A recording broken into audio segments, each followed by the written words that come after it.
al fuerte, al quien nos defiende.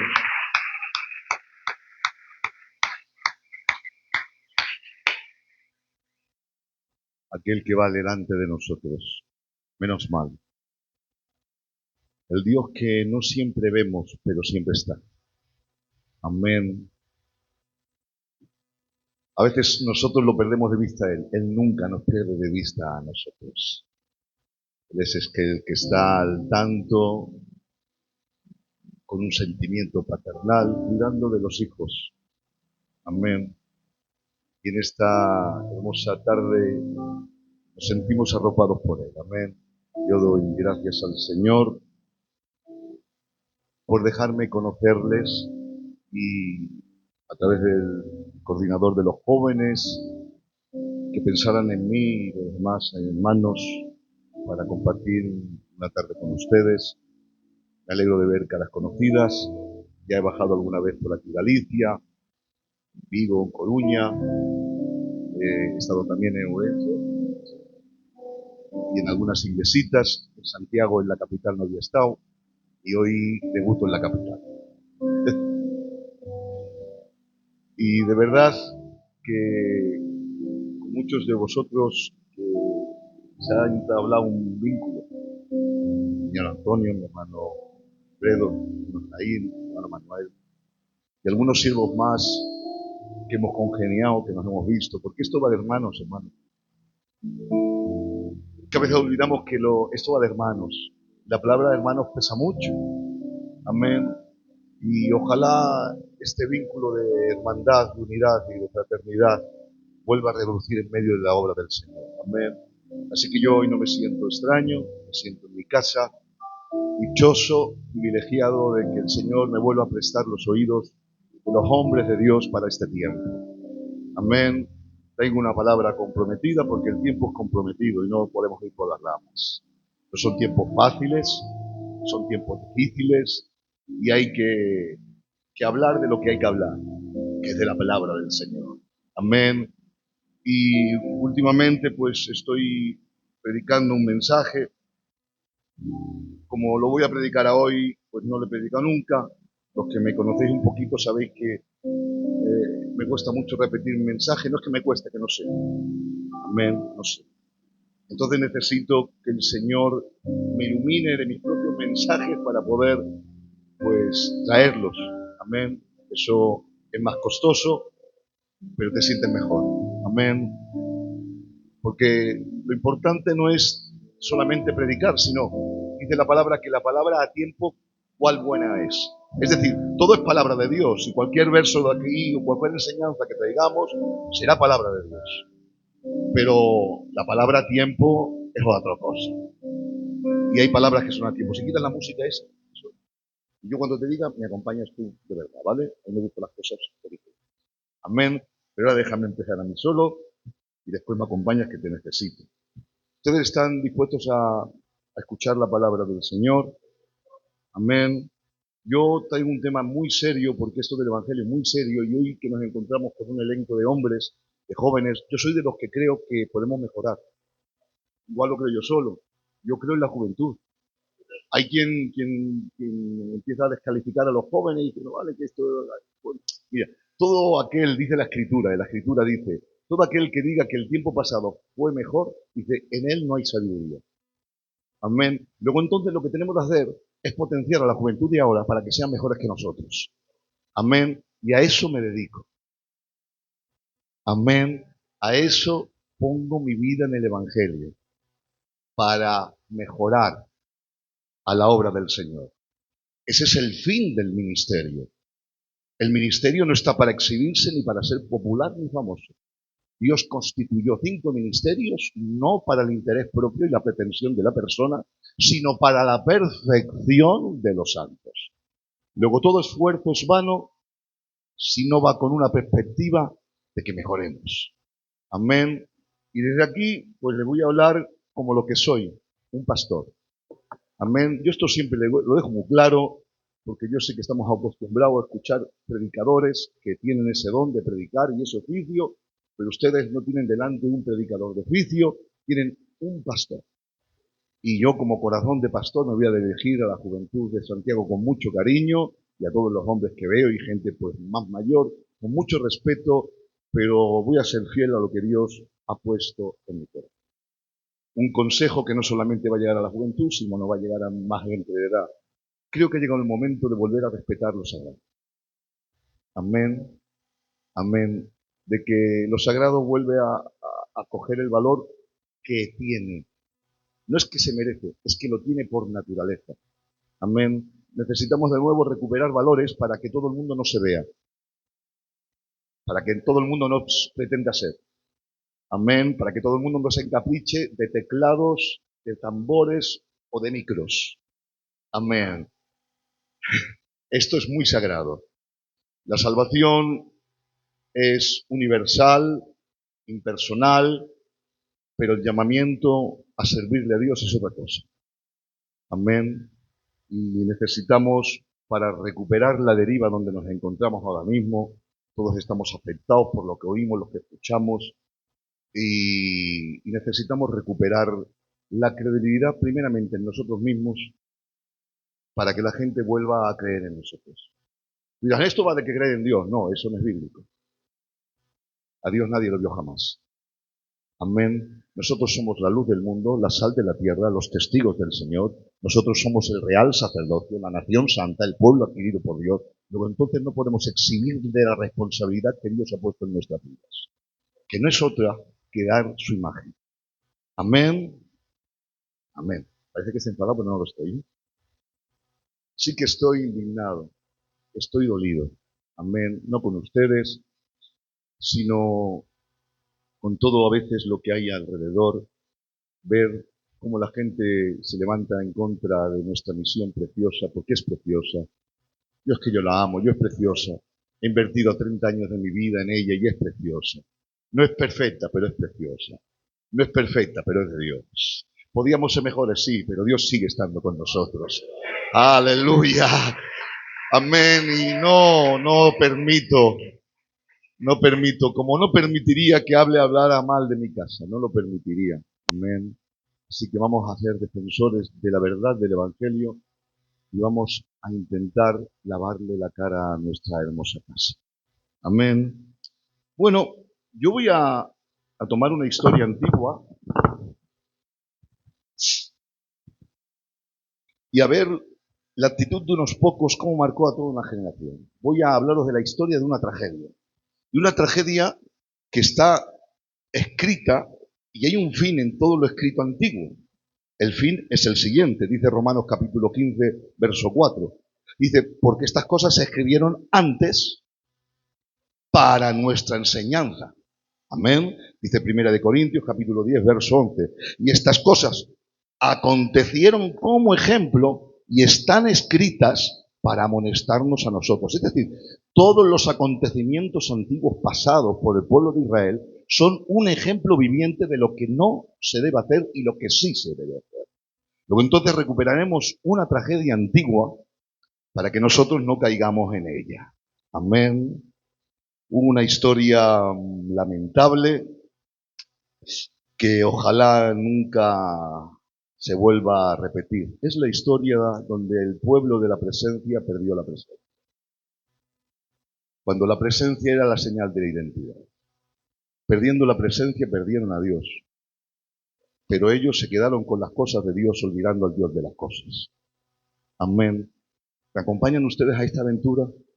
¿Me ayudarán a predicar? Vale. La historia de esta tragedia se encuentra en una familia donde está la cabeza del ministerio, porque siempre todos los problemas vienen por el liderazgo. Nunca aparecerá el problema a ras de suelo. Siempre todos los problemas tienen su raíz en las alturas, en el liderazgo. Si el liderazgo no anda bien, el pueblo no anda bien. Porque el liderazgo como liderazgo nos debemos hacer ejemplo. Amén. Están conmigo, ¿no? Primera de Samuel, capítulo 2, verso 12. Voy a leer 3 versículos salteados, ¿vale? No son correlativos. Y después ustedes oran por mí, ¿vale? Dice, y los hijos de Elí eran hombres impíos y no tenían conocimiento de Jehová. Ahora fíjense la magnitud del mal que estos hombres hacían. Dice, era pues muy grande delante de Jehová el pecado de los jóvenes, porque los hombres, a causa del pecado de los jóvenes, menospreciaban las ofrendas del Señor. Pero dice que había alguien que estaba imposibilitado para revertir esa situación. Dice, Eli era muy viejo y oía todo lo que sus hijos hacían con todo Israel. Voy aquí a mencionar un pecado escandaloso, pero como está en la Biblia hay que mencionarlo. Dice, y cómo dormía con las mujeres que velaban en la puerta del tabernáculo de reunión. Se había tanto perdido el respeto de lo sagrado que en la puerta de lo sagrado se convertía esto en algo que es mejor no mencionar. Esta es la historia de una tragedia que salpicó a todo un pueblo por generaciones. Oran por mí que no necesito. Mi hermano Antonio, por favor, siervo del Señor, juntamente con la iglesia, ora por mí. Por favor, Espíritu.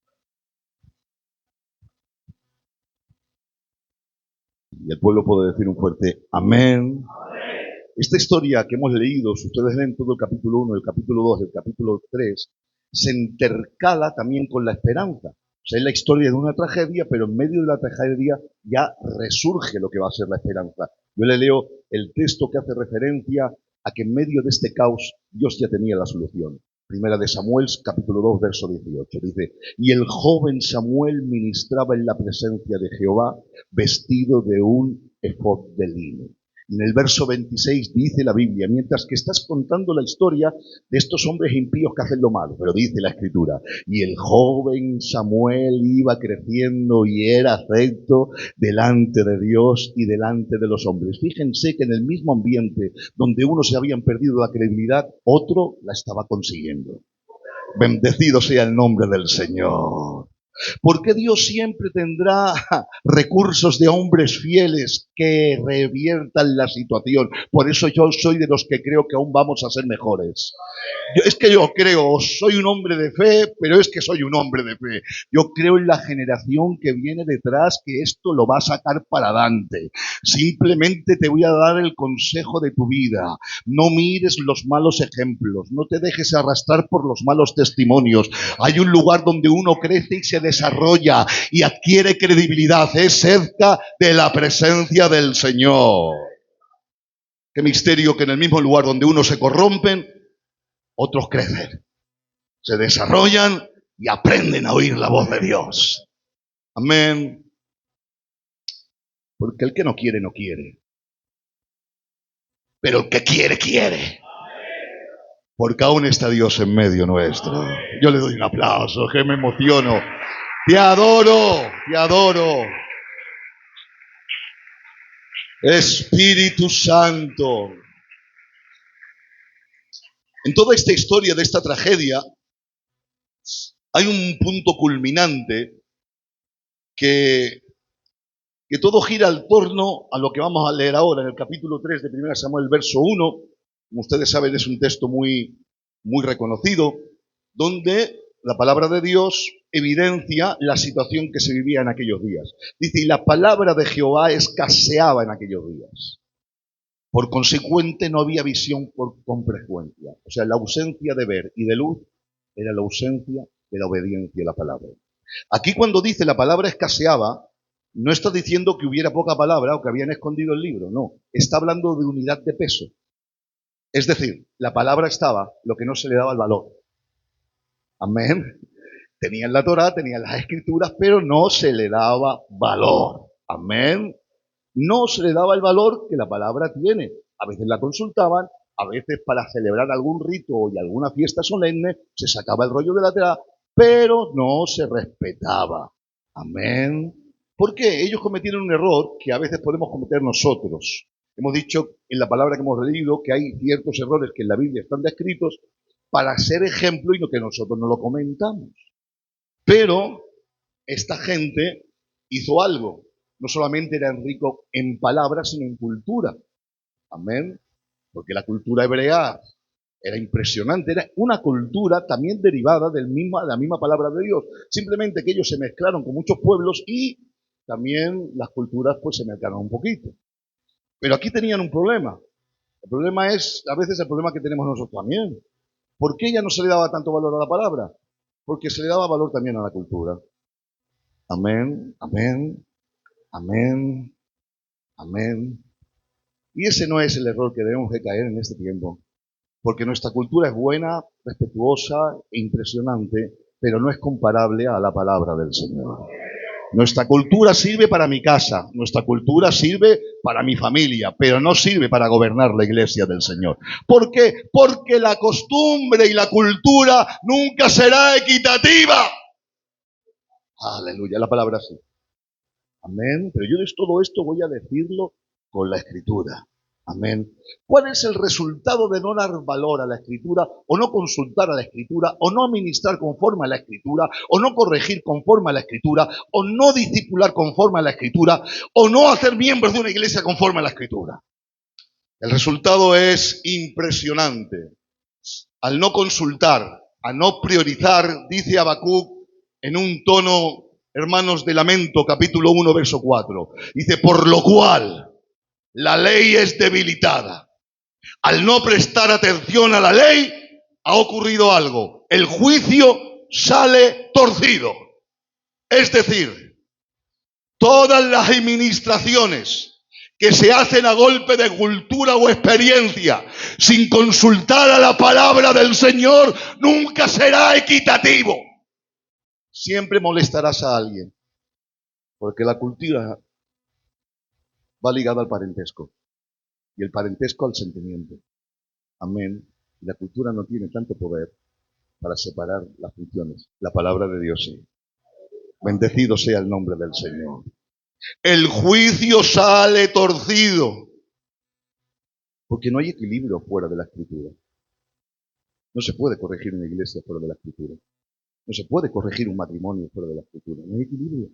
No se puede unir dos familias que se acaban de pelear fuera de la Escritura. No, no se puede. A veces lo intentamos. Amén. Y hay hombres que están preparados para eso, para parar una disputa, pero no para que se vuelvan a amar. No para que se vuelvan a perdonar. Amén. Nuestra cultura tiene algo bueno, que tenemos gente preparada para eso, pero no tenemos gente preparada para que vuelvan a amar, para que vuelvan a perdonarse. Esto solamente tiene algo, este poder solamente lo tiene algo, es la palabra del Señor, es la palabra del Señor. Bendecido sea el nombre del Señor. Ese cumplimiento de la palabra de Habacuc fue arrastrado por todo Israel. Y dice, hermanos, en el libro de Amós, que la ley fue algo como abominable. Dice, abominan al que reprende la puerta del tribunal, y al que hablan lo recto aborrecen. ¿Saben por qué dice aquí? Porque vendieron por dinero al justo y al pobre por un par de zapatos. Qué miedo, qué miedo. Te ponen los intereses. Según lo que me des, así te administro. Amén. Eso lo hace la cultura. Eso lo hace el poder del parentesco, el lazo sanguíneo. La palabra no. La palabra dice, ama a tus enemigos, perdona al que te hace algo, pon la otra mejilla. Hay que volverse a la palabra. Amén, amén, amén. Yo voy a repetirlo. Hay que volverse a la palabra. Hoy la cultura no nos alcanza para ministrar. Miren, desde yo vengo aquí, no sé, porque ustedes retienen buenas costumbres todavía, que yo lo sé, que ya he venido alguna vez. Ustedes están un poco aislados de toda la locura que estamos viviendo en las capitales. Barcelona, Madrid, estamos viviendo una locura. Y estoy diciendo desde aquí, hoy, para que aquí nos llegue, hoy la cultura no nos da para mantener a la gente en el culto. En un tiempo nos dio. ¿Por qué? Porque habían cosas de nuestra cultura muy semejantes a la palabra del Señor. El estandarte y bandera, honradez y respeto. Había gente que no era del culto que eran mejores que nosotros. Y había gente que no había nacido de nuevo, pero guardando esas costumbres buenas que nosotros tenemos, parecían. Amén, ¿se acuerdan? Parecían. Respeto y honradez eran una base o columna principal, pero ahora es una locura, hermanos. No sé si esto ha llegado aquí, si la locura, pero por allí de donde yo soy, eso es una locura. Ya no nos da la cultura porque no hay respeto. Ya no hay honradez, perdonadme, somos solo hombres. Ya no hay honradez. Amén. A mí, como ustedes me enseñaron, que la primera mujer gitana que mirara, me decía mi abuelito para descansar, la primera mujer gitana que mires, esa es tu mujer. Tú no puedes mirar a otra mujer más. Y así fue. La primera mujer gitana que yo miré, bueno, me miró ella a mí.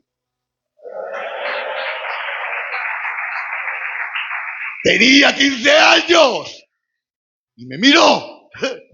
Yo hice caso a mi abuelito, digo, yo también le miré. Pues estaba muy paciente. Amén. Pero ahora no es así. ¿Cuánto mira? ¿Cuántas miradas? ¡Cuánta libertad! ¡Cuánto mensaje!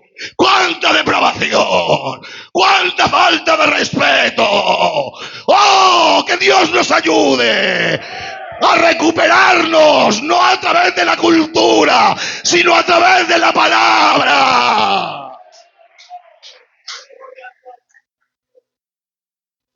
Amén.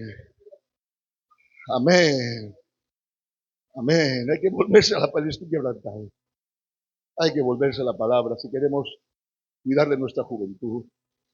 Amor, desamor, 10 minutos le dura el amor a esta generación, 10 minutos. Familias rotas, iglesias que se dividen. Sé de lo que hablo, hermanos. No nos da la cultura.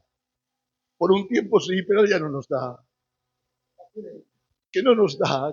Que nos volvemos al libro sagrado, no buscamos la ruina. Que volvemos a consultar a la palabra o no sacamos esto para adelante. Amén. Ese fue el origen. La palabra de Dios escaseaba. No se le daba lugar, no se le daba la importancia. El origen de la tragedia fue que un hombre empezó a consentir el pecado en su casa. Miren, una cosa es que tú en tu casa consientas que tu familia, que tus hijos vivan como quieran. Tú eres el responsable de la cabeza andante. Pero otra cosa es que sabiendo quién son tus hijos, los pongas en lugares sagrados. Ese es el problema que tenía Elí. Elí hacía lo que hacen todos los padres, cuidar a los hijos. ¿Qué vamos a hacer? No, pues cuidar a los hijos. Pero el problema es que sabiendo los hijos que yo tengo, si yo sé los hijos que tengo, yo tengo 3 hijas, las que tengo, yo no puedo ponerlas en lugares sagrados si no viven en santidad. Igual así se mejora, no mejora. El sitio no te mejora. El sitio evidencia tus carencias. El sitio saca a relucir las costuras. Amén. A veces pensamos que el lugar le va a hacer bien, el lugar con lo sagrado no se juega. Bendecido sea el nombre del Señor. Pero este sí se encapuchó y dijo, aquí está bien, este fenómeno aquí, en los lugares sagrados, no mováis de aquí. De vez en cuando lo reprendía, hombre, ¿qué hacéis? Mira qué buscáis. Pero el Señor dice, ya está, se acabó. Ya no puedo más contigo, hombre. No puedo más contigo. Te da una oportunidad. Yo pensé en dártelo todo. El sacerdocio, mi pacto contigo era perpetuo. Los hijos y los hijos de tus hijos iban a ser sacerdotes para mi casa para siempre. Yo tenía muy buenas expectativas acerca de ti y de tu casa. Pero a causa, atención a esta palabra, que has honrado a tus hijos más que a mí. Todo lo que tenía para ti se lo doy a otro. Y vas a ser una lacra. Podías haber sido el estandarte de tu hogar. Que fueran recordados tus generaciones y mirado a la cara y decir, qué bien los hiciste, Padre Lee. Pero ahora todo el mundo te mirará y maldicirá el día que tú no me obedeciste. Porque no voy a dejar que ningún hombre se haga mayor. Todo hombre morirá antes de hacerse anciano. No voy a dejaros ministrar ni una vez en lo sagrado. Mendigaréis un ministerio para comer. Los que se acuerden de ti dirán, ¿por qué Elí no obedeciste al Señor? ¿Saben que antes del juicio viene la advertencia? Ahora están todos un poquito serios. Dios no enjuicia sin advertir. Él es un juez paciente. Él quiere algo por encima de emitir juicio a tu persona, es salvarte. Amén. Amén. Él te ama. Amén. Y Él a veces te advierte para que te salves, para que te arrepientas. Pero Elí lo peor que tiene no es que solamente consiente el pecado, sino que consiente el juicio. No le llora a Dios, no patalea. Y es que es un asunto soberano, esto no es un asunto soberano. Cuando Dios advierte, se le puede cambiar de opinión. ¿Qué dices, Perico? Lo que yo te diga, porque está en la Biblia. Hay un rey que tiene una sentencia de muerte, una sentencia. Ha traído Isaías y dice, Isaías, entra al rey Ezequías y dile que lo mato, que ordene su casa que se muere. Entra al rey, sí, al rey, díselo al rey y vienes de mi parte. Y ha entrado en el salón del trono y ha dicho, Ezequías, así te dice el Señor, ordena tu casa que te mueres. Y Ezequías, compugido por la palabra, no se enfada con el profeta. Aleluya. Ahora yo no me atrevería a decirle a nadie, ordena tu casa que te mueres. Pero los hombres de Dios que saben oír el susurro de Dios, saben hablar de parte de Dios. Le ha dado el mensaje, pero ¿cómo recibe el mensaje de Ezequías? Que Ezequías ha dejado al profeta en paz, no ha dialogado con el profeta. Sabe el Dios que advierte. Y si hay advertencia, hay oportunidad de cambiar de opinión. Ha vuelto sus espaldas, se ha puesto de cara a la pared, ha empezado a llorar y a gemir y a suplicarle al Señor y a decirle, Señor, acuérdate que en otro tiempo te fui fiel, dame una oportunidad, pero no me quites la vida. Y aún no había salido Isaías por la puerta de palacio que Dios le dice, Isaías, vuélvete y dile al príncipe de mi pueblo que le perdono y que le añado 15 años. Amén. Con Dios se dialoga. Amén.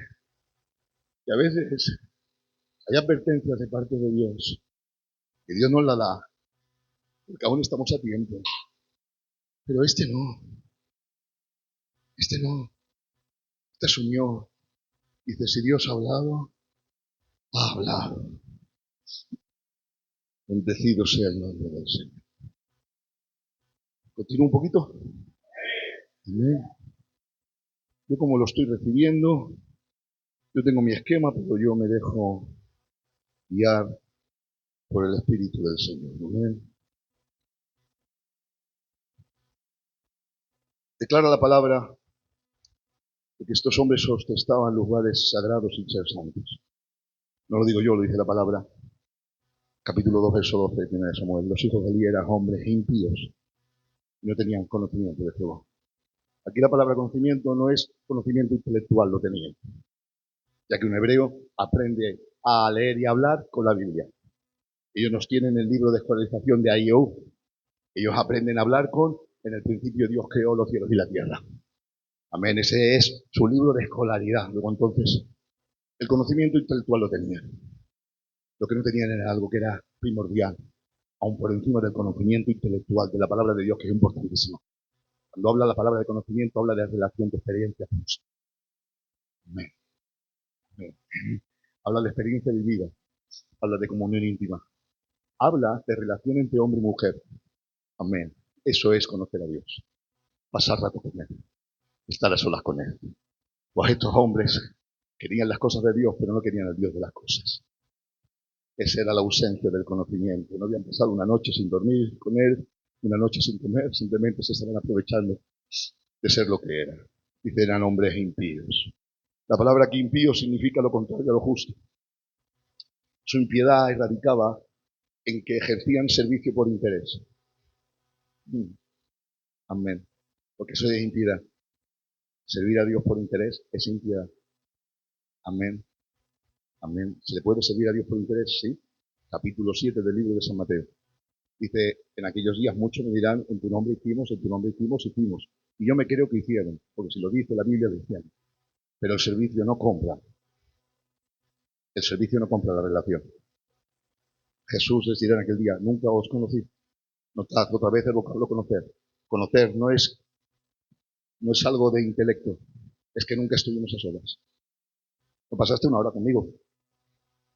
No me consultaste nunca nada. Pensaste que con el servicio te servía. ¿Y que le dijo Jesús? Apartaos de mí, hacedores de maldad. Me dejáis con cariño. La mayor de las maldades es preferir servir a Dios sin conocerlo. Bendecido sea el nombre del Señor. Amén. Por eso dice la palabra de hombres impíos, que querían las cosas de Dios sin el Dios de las cosas. Amén. Y cuando la impiedad está a las alturas, ¿saben quién sufre? ¿Puedo acompañarme?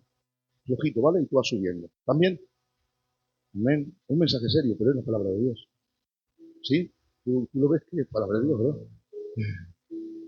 Cuando un impío gobierna, el pueblo sufre. No lo digo yo, lo dice la Biblia, Proverbios 29. Dice, cuando los justos dominan, el pueblo se alegra, más cuando domina el impío, el pueblo gime. Miren, es que yo ya he dicho, soy pastor, y amo a la esposa. Soy pastor y soy oveja. He aprendido a ser oveja. Me considero una oveja del Señor. Amo la obra de Dios. Amén. Amo las ovejas del Señor. Y he visto a mucho pueblo que gime porque el liderazgo no está a la altura de la circunstancia.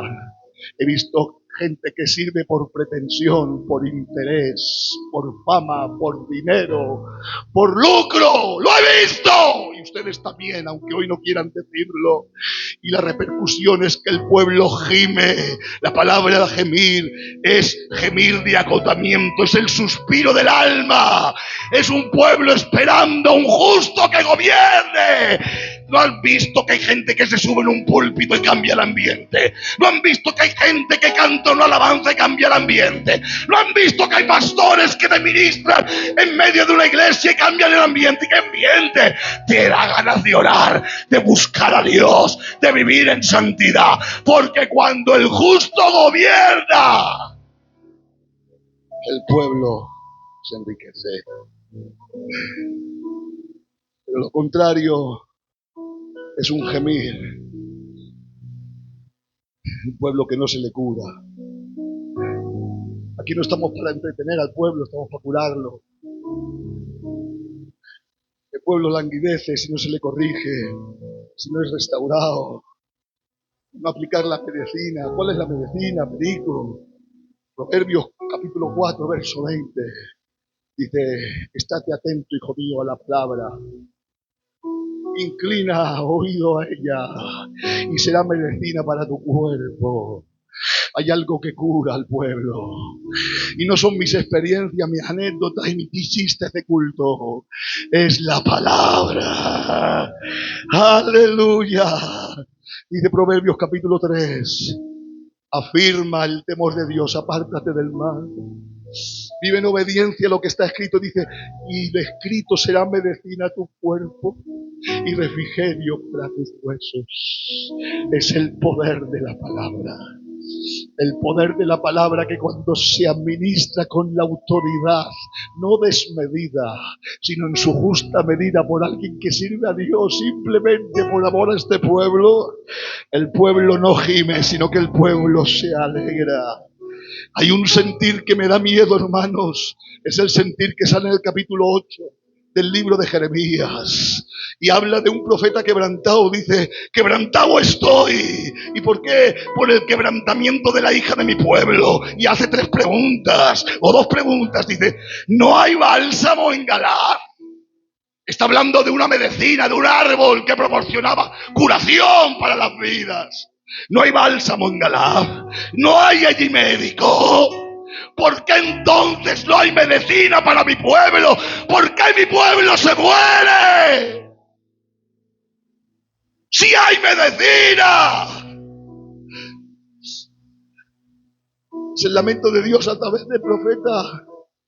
Hay remedio, hay ungüento, hay cura. Me dejáis con libertad, con mucho respeto, y esto va para mí. Aquí el fallo son los médicos. Son los médicos. La cura está en la palabra, son los médicos. Amén. No se puede ser médico de interés y médico sin estudiar. Usted con una enfermedad no se pondría en un médico sin vocación, sin estudio. Usted no se dejaría intervenir quirúrgicamente con alguien que no sabe nada de instrumentos de operación. Señores, para esto no sirven todos. Para esto no sirven todos. Hay una enfermedad en medio del pueblo que se llama pecado. Hay que restaurar cosas espirituales. Y para esto no vale todo el mundo. Porque habiendo medicina no hay médicos. Lo peor de todo, hay una expresión que dijo el patriarca Job. Recuerdan el capítulo 13 que dijo él, viéndose rodeado de sus amigos, él piensa que sus amigos van a ejercer piedad y medicina, y de vosotros sois médicos nulos. La palabra nulo es incapacitado, no apto. Vocación fraudulenta. Tienes bata blanca, pero no tienes corazón.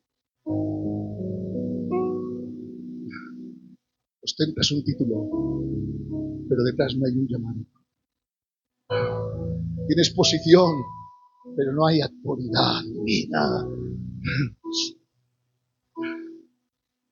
Cuando hay ausencia de esto, el pueblo gime. Digo tu gracia. El pueblo gime. Porque aquí estamos para sanar enfermedades del alma. Voy a repetirlo, no para entretener a nadie, no para contentar a las dos familias.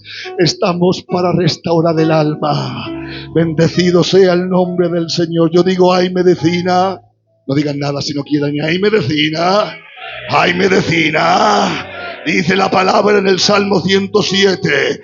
Y envió, ¿qué? Su palabra. Y los sanó y los libró de la ruina. Amén. Uno de los principios de todos los males es poner médicos sin conocimiento a curar enfermedades del alma. Amén. Salomón puso el dedo en la llaga en este mal. Él vio muchos males debajo del sol, pero uno de ellos se encuentra en el capítulo 10, verso 5 de Eclesiastés. Dice, he visto un mal debajo del sol impresionante. ¿Cuál es? He visto a la necedad colocada en grandes alturas. ¿Me dejáis un poquito? Me estoy metiendo conmigo mismo, Dice una traducción, el necio es colocado en cargos importantes. Dice otra traducción, a la gente incapaz se le dan puestos de gran responsabilidad. Y ese es el principio de todos los problemas. Gente incapacitada que gobierna. Gente no llamada que gobierna con autoridad desmedida. Amén. Por parentesco, por interés. ¿A que no? No pasa aquí, menos mal. Igual me he equivocado de mensaje. Por interés, intereses que se retroalimentan. Pero como sí, hay gente que le interesa tener gente sin llamado en los cargos para manipularla. Esto no pasa aquí, se ve que ahí en la capital estamos muy mal. Pero hay gente que es así. Hay gente, encontrará el salón. Gente que le ría la gracia. Que corran delante de él, lo encontrará. Encontrará al general desgastado llamado Joab para que le ría la gracia. Y Abiatar, que está bajo el linaje y la profecía de Elí para que le ría la gracia. Pero dice la palabra, ninguno de los grandes. Porque hay gente que no se compra ni se vende. Pero siempre encontraremos gente que nos ría la gracia. Amén. Son intereses que se retroalimentan.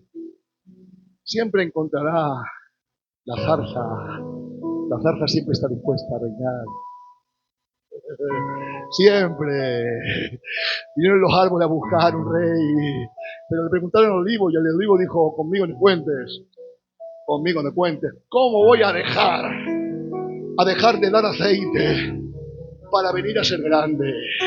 Y le preguntaron a la higuera y la higuera dijo, conmigo no cuentes, arbolito, no cuentes. ¿Cómo voy a dejar la dulzura que es lo que emana de lo que yo soy para venir a ser grande? Y el olivo también dijo lo mismo. Pero la zarza que no tiene fruto, que no tiene hojas, que no puede dar sombra, esta dijo, pues yo sí que valgo, tú no vales. Para ir a ser grande, ¿sabes qué significaba? Ellos decían, yo no puedo dejar de dar lo que doy para venir a ser grande, pero la palabra que hay grande es hacerse ver, es mecerse. Y el que es, no se hace ver. Todo el mundo lo ve.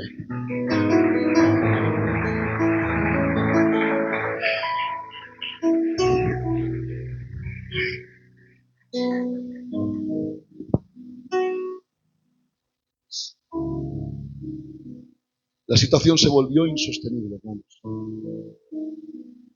Aun el Dios de la paciencia se le acabó la paciencia. Y te dice el porqué, verso 17 que hemos leído. Era pues, atención a esta palabra, muy grande delante de Jehová el pecado de los jóvenes. Me llama la atención que la Biblia le ponga un adjetivo al pecado. Muy grande. Porque el pecado es pecado. Amén. No significa un pecado mayor o menor, el pecado es pecado. Pero aquí habla de que este pecado era muy grande. Habla de intensidad, de importancia. ¿Y a qué se debe? Que el Señor deje registrado que el pecado era muy grande. ¿Saben por qué? Porque estos jóvenes pecaban delante del rostro de Dios. Lo dice la palabra. Porque estos jóvenes pecaban en sus asuntos, ministrando sus cosas, con sus utensilios, con lo que Él había consagrado para santificar a un pueblo. Y el pecado era muy grande. De tal forma que dice Dios, habéis hollado mis sacrificios. ¿Y qué es eso? Hollar los sacrificios. Pisotearlos. Es la figura de un buey bien alimentado que al dueño le suelta cosas. Tus hijos se han comportado conmigo de una forma infame. Han pateado lo sagrado. Lo que yo di a mi pueblo por cosas santas. No han pecado fuera del santuario. No han pecado vestidos de calle. No han pecado fuera de mis ojos. Han pecado con el efod de lino, vestidos de sacerdote, ministrando las cosas sagradas. Han pateado lo sagrado. Muy grande. A ti igual es poco, pero para Dios es muy grande. Porque empequeñecemos las cosas cuando las cosas las hace la gente de mi casa. Que sí, esto también pasa en Galicia, ¿no? Cuando lo hace la persona de mi casa, ay, pobrecito, era joven, era jovencita, pero cuando lo hacen los demás. Pero es muy grande, no es poco. Porque lo haga alguien de tu casa no es poco, es muy grande. ¿Y dónde está la dimensión de la grandeza del pecado? Es la repercusión que tiene este.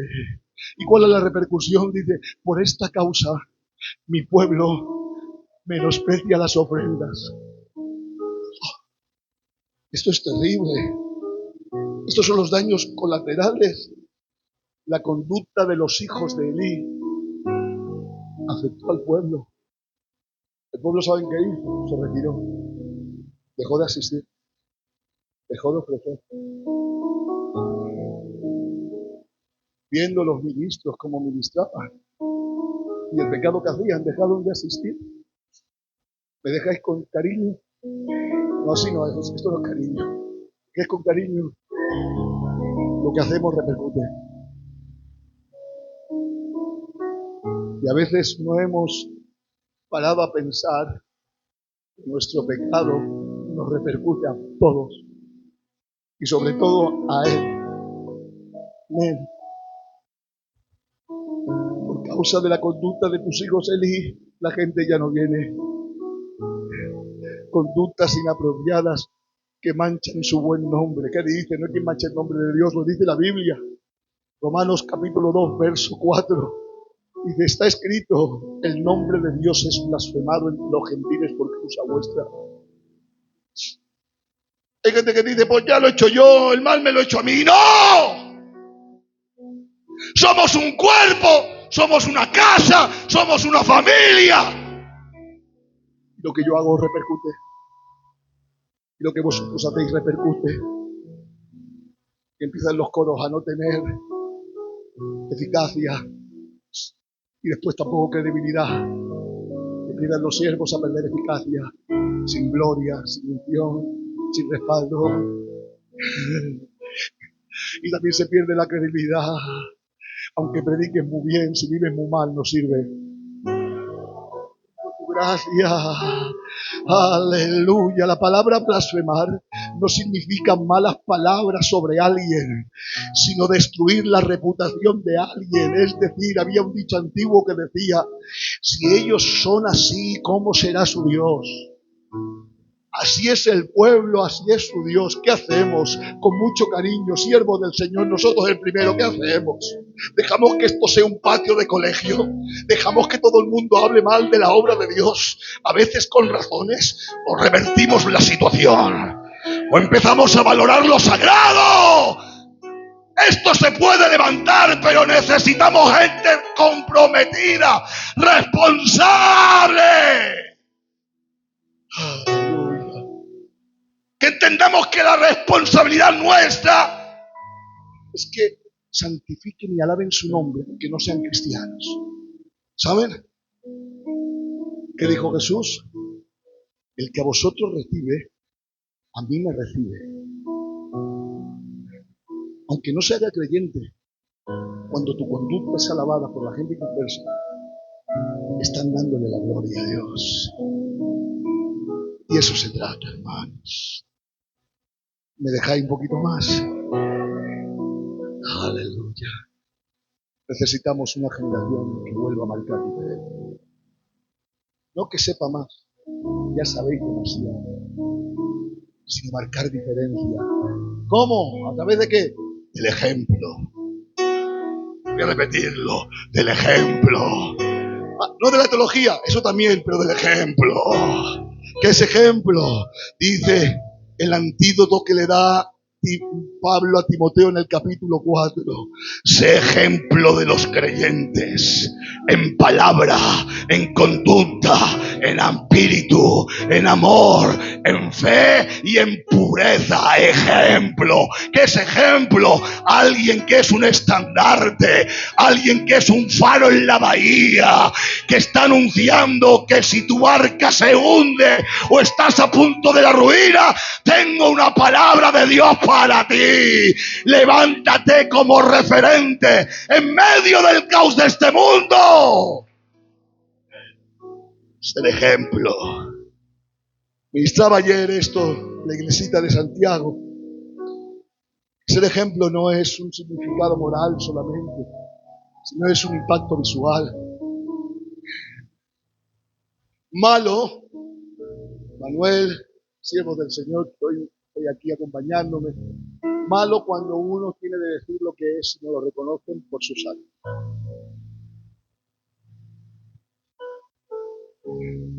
Malo cuando yo en cualquier situación tengo que decir, porque soy pastor. No lo digas nunca. Si no fuera pastor, ¿qué? ¿Qué?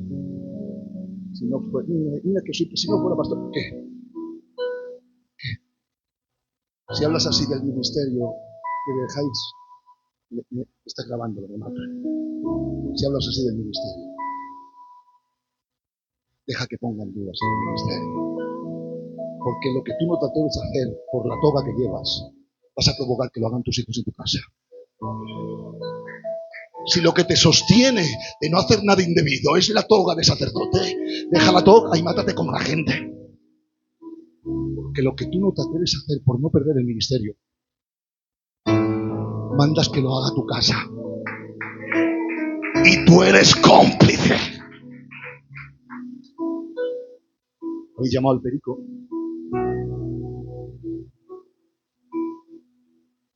Este problema que tenemos.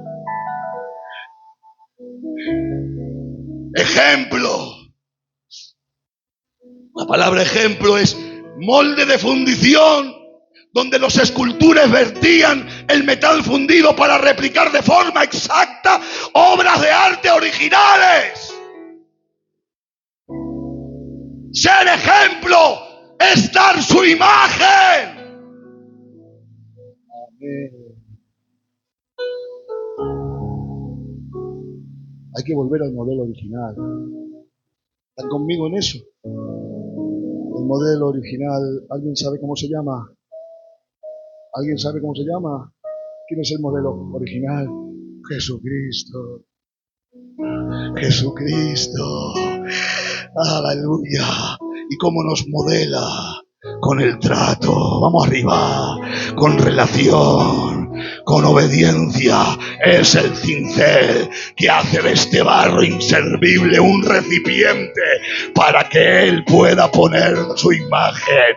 Hay algo que recibí ayer que ministraba, donde San Pablo no ministra por ministrar ni por entretener. En el libro de los Gálatas capítulo 4 viene recomenzando su obra. Dice: hijitos míos, por quienes vuelvo a sufrir dolores de parto, otra vez sí, os voy a engendrar de nuevo, porque os habéis desarrollado mal, pero os voy a engendrar de nuevo. Vuelvo a empezar. No os voy a dar el examen finalizado, ni os voy a hacer pasar de curso, no, hasta que Cristo sea formado en vosotros. A eso nos dedicamos, no a formar iglesias culturales ni de familias, porque no se tratan. Estamos llamados a formar en medio de la gente la imagen de aquel que nos llamó de las tinieblas a la luz.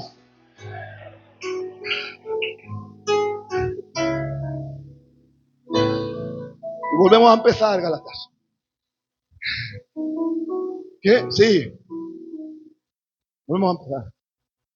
Vuelvo a sufrir dolores hasta que Cristo sea formado en vosotros. Hasta que no vea algún perfil, algún signo. Ay, me encanta esto. Algún rasgo de él. No voy a parar. Parecerte a él no es ser perfecto. ¿Ustedes recuerdan cómo llamaba Dios a David? ¿Cómo lo llamaba? ¿Cómo lo llamaba? Varón conforme a mi corazón. Sabiendo toda la trayectoria nos cuesta mucho. Porque David era de todo menos un varón perfecto. ¿Qué significa varón conforme a su corazón? Es el orgullo de un padre que se asoma. Ustedes no la pasan, yo tengo 3 hijas. Porque alguien quiere hacer España grande. Pero tengo 4 nietos. Mis yernos me han indicado. Los quiero mucho por eso. 4 nietos me han dado. Y uno de ellos, pues se parece mucho a mí y se llama como yo. Y sabes el orgullo que cuando yo no estoy, yo no lo oigo a veces, o lo oigo y me hago el desentendido, pero pasa alguien y hace, no, ¿cómo se parece al perico? Tiene cosas, y yo que me, ¿sí o no? De eso está hablando. Dios como Padre a veces infla su orgullo paternal cuando ven nosotros rasgos suyos.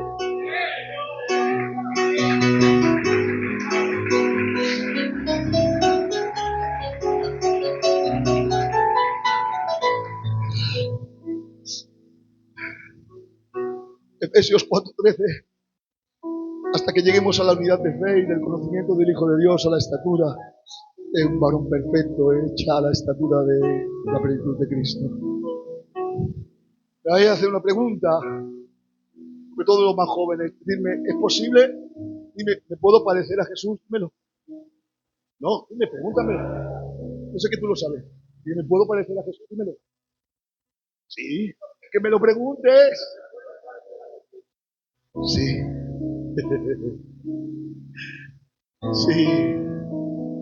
Tú dices, pero hombre, mejor a Pablo o a David que peca poco, a Abraham, no. Es como querer ser futbolista, y perdónenme, y querer ser Cucurella. Con todos mis respetos para Cucurella. No, yo me fijo en Messi, porque soy del Barça. Tú fíjate en Cristiano Ronaldo. Pero Cucurella, Ferran Torres, esto no. Nuestra imagen tiene de ser aquel que dio su vida por nosotros. Su nombre es Jesús. ¿Y cómo lo consigo, Perico? Le preguntamos a alguien que lo consiguió. Pablo, tú que hiciste el molde perfecto, de tal forma que pudiste decir, imitadme a mí. Pudiste reclamar la mirada de la gente, porque tú imitabas a la perfección a Cristo. Consténtanos hoy, ¿cómo es posible Y escribe él en Gálatas 2:20, porque con Cristo estoy crucificado. Amén. ¿Cómo que estás en una cruz? Sí, vivo en una cruz. Que tú no fuiste una vez a la cruz. Ese es el problema. Me dejáis jovencitos, ahora son de mi generación para abajo. Es el problema. Que habéis ido una vez a la cruz. Os habéis limpiado un poquito, o has aspirado con la sangre, anulado con vosotros y ya está. Pero la cruz no es un lugar para ir una vez. La cruz es el lugar donde vivir. Cuando lleva ahí toda vida, con Cristo estoy juntamente crucificado. Y la cruz de Cristo es el modelaje que ha conseguido que su imagen se forme en mí, y lo he conseguido. Dilo a Santiago hoy: ya no vivo yo, Cristo vive en mí.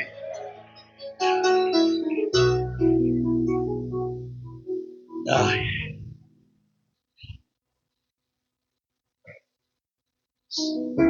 Así que se puede, que podemos levantar esto. Han escuchado esto en el ignorante, esto se va al traste, válgame Dios cómo está la obra. No, que se puede. Simplemente tenemos de ir al modelo original de nuevo. Debemos de recuperar la imagen de aquel que reivindica, que salva, que restaura. Como dice 1 Corintios capítulo 15, verso 49. Como así trajimos la imagen del terrenal, ahora nuestro deber es traer la imagen del celestial. Amén. Esto, como lo he recibido estando en el hotel, lo tengo que ministrar. A mí me se ha parado el cronómetro.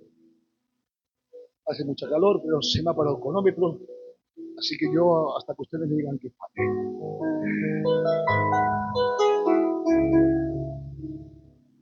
Necesitamos una generación responsable. Miren, hay correcciones. Yo estoy loco con la juventud. Y las iglesias que como pastor me enfoco mucho en ellos. Creo en ellos. Y soy áspero con ellos. Y soy estricto. Y muchas veces, pastor, Alba, me dicen, pero es que esto cuesta mucho. No, porque si no cuesta, no es evangelio. Y saben, a veces no lo entienden. Y a mí me venía hoy, esta tarde, a la memoria la historia de un hombre, de un joven. Un joven que nace en una cuna de príncipes. Él no ha elegido dónde nacer, nace en una cuna de príncipes. Y su padre lo tiene de enseñar a marcar diferencia porque es príncipe. Su nombre es Daniel. Él es un niño común y normal, que le gusta jugar a la pelota, que le gusta mancharse en el colegio, pero cuando viene a casa su padre le regaña. Daniel, no puedes manchar tus vestiduras, tú has nacido para ser príncipe. Y él dice, no puedo jugar con todos los demás. No puedes jugar con todos los demás, cariño mío. No es que el Papa no te quiera, es que habrá un momento donde tendrás que marcar diferencia, y si no te enseño, aunque ahora no entiendes, lo entenderás. Tus ropas son sagradas, tienes de ser santo, no puedes hablar con cualquiera, no puedes hablar de cualquier manera, no puedes mirar de cualquier manera.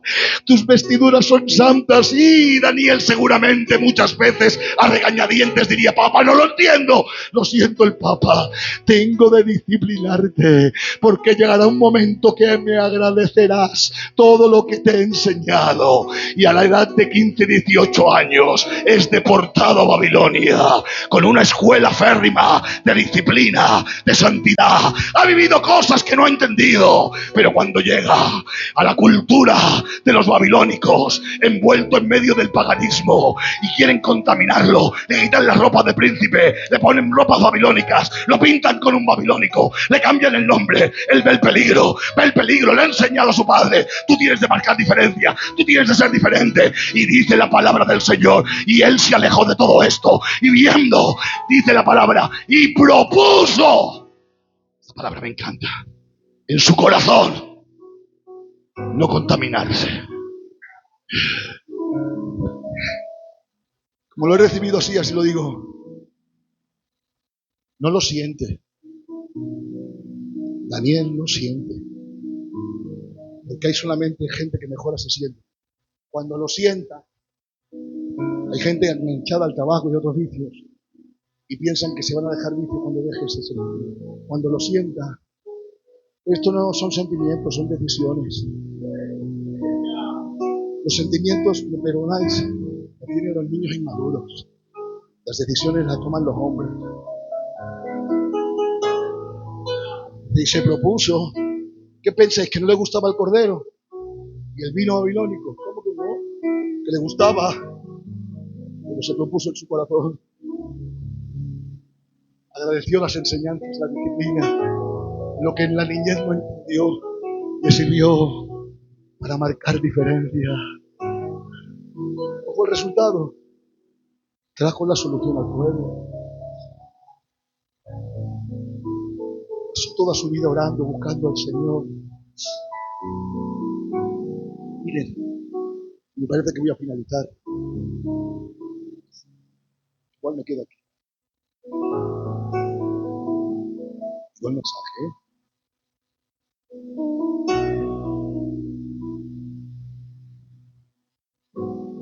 ¿Para qué me guardo? Porque hoy necesitamos una generación que marque diferencia. ¿Quieres ser un cliché? ¿Una fotocopia de lo más? ¿Quieres vivir en libertad? ¿Porque has visto todo lo que se hace? ¿O quieres ayudarnos a revertir la situación? Yo voy por las iglesias buscando